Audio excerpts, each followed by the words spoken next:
Hi friends, இது உங்கள் great play channel. இன்றைக்கி வந்து பார்த்திங்கன்னா, நம்ம வந்து மொழிவாரி மாநிலம் உருவாக்கப்பட்டது, அதுக்கு பின்னாடி இருக்கிற ஹிஸ்ட்ரி என்னன்னு சொல்லிட்டு பார்க்க போகிறோம்.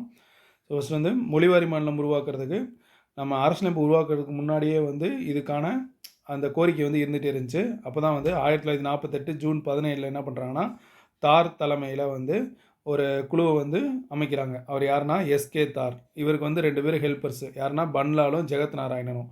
ஸோ இவங்க என்ன சொல்கிறாங்க அப்படின்னா, மொழிவாரிய மாநிலம் அமைக்கிறதுக்கு சாத்தியம் இல்லை அப்படின்னு சொல்லிட்டு தன்னோட ரிப்போர்ட்டை வந்து சப்மிட் பண்ணுவாங்க. அதுக்கப்புறம் பார்த்தீங்கன்னா ஜேவிபி குழு அப்படின்னு சொல்லிட்டு ஒன்று அமைப்பாங்க. இதுக்குன்னா மொழிவாரி மாநிலம் வரலாமா வேணாமா அப்படின்ட்டு 1948 டிசம்பரில் போடுவாங்க. இந்த குழுவில் யார் யார் இருப்பாங்கன்னா, நேரு, வல்லபாய் பட்டேல், பட்டாபி, சீதாராமையா அவங்களாம் இருப்பாங்க.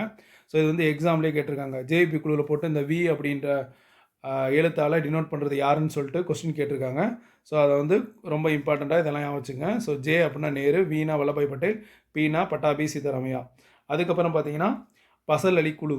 ஸோ இவங்க வந்து தார் குழு என்ன சொல்லியிருப்பாங்கன்னா, அமைக்க முடியாது, சாத்தியக்குழு இல்லை அப்படின்வாங்க.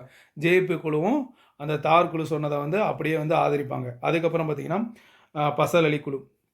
இந்த பசலி குழு தான் 1953 டிசம்பரில் வந்து அமைக்கிறாங்க. ஸோ பசலி குழுல யார் யார் இருப்பாங்கன்னா, கேஎம் பணிக்கரும், ஹச்சன் குன்சுவும் இருப்பாங்க. சரிங்களா? இவங்க வந்து பார்த்தீங்கன்னா, என்ன சொல்கிறது, மொழிவாரி மாநிலம் வந்து பிரிக்கலாம் அப்படின்ட்டு ஒரு மொழிவாரி மாநிலம் பிரிக்கிறதுக்கு ஒரு சப்போர்ட்டிவாக அவங்க டாக்குமெண்ட்ஸ்லாம் கொடுப்பாங்க.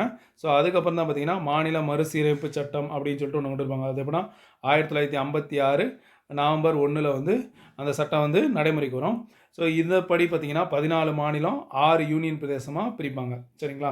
ஸோ அதுக்கு முன்னாடியே வந்து 1953 வந்து பொட்டி ஸ்ரீராமுலு அப்படின்றவர் வந்து என்னென்னா, ஆந்திரா வந்து தனி மாநிலமாக பிரிக்கணும் அப்படின்ட்டு என்ன சொல்லுவார், உண்ணாவிரதம் இருப்பார். உண்ணாவிரதம் இருந்து இறந்துருவார். அதுக்கப்புறம் வந்து ஆந்திரா வந்து தனி மாநிலமாக பிரிச்சுருவாங்க. ஸோ இந்த ஆந்திரா தான் ஃபஸ்ட்டு வந்து முதல் மொழிவாரி மாநிலம் அப்படின்ற சிறப்பு வந்து எதுக்கு இருக்குது அப்படின்னா, ஆந்திர மாநிலத்துக்கு இருக்குது. ஸோ இந்த வீடியோ உங்களுக்கு பிடிச்சிருந்தா லைக் பண்ணுங்கள், உங்கள் ஃப்ரெண்ட்ஸுக்கு ஷேர் பண்ணுங்கள்.